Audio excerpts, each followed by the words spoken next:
a été évoqué ce soir de manière. Everything was discussed this evening in a very open and direct manner.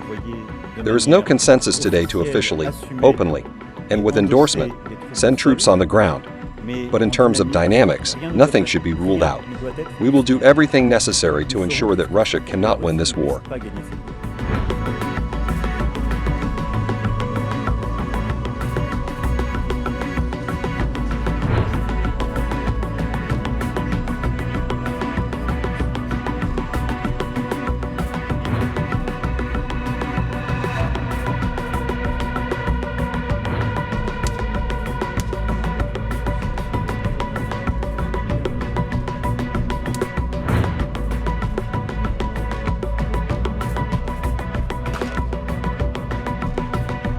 Sovereign decision that every NATO ally would have to make for themselves. You heard Secretary General Stoltenberg say himself he had no plans or intentions of certainly under NATO auspices of putting troops on the ground, and President Biden has been crystal clear since the beginning of this conflict. There will be no U.S. troops on the ground in a combat role there in Ukraine.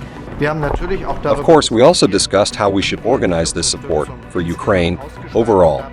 And once again, in a very good debate, we discussed that what was established among ourselves from the start also goes for the future, namely that there will be no ground troops.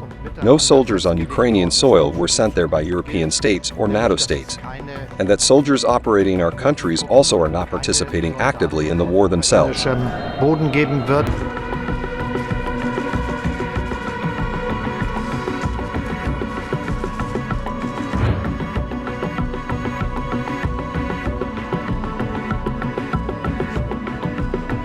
No decision at the EU level about any kind of sending of troops or ground forces to Ukraine to fight.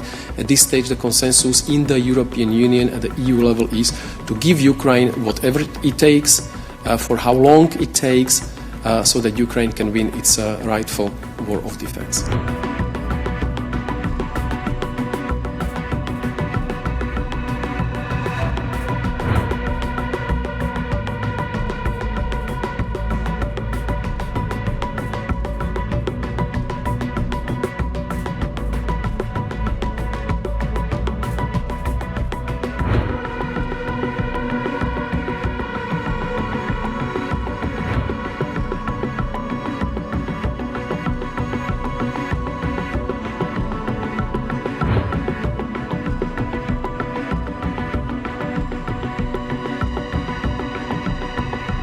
The very fact of discussing the possibility of sending certain contingents to Ukraine from the NATO countries is, of course, a very important new element.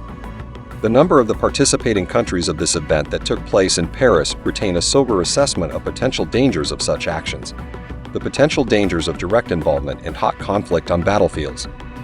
It is not in the interests of these countries, and they should be mindful. In that case of sending troops, we would need to talk not about the probability, but about the inevitability of a direct conflict between NATO and Russia.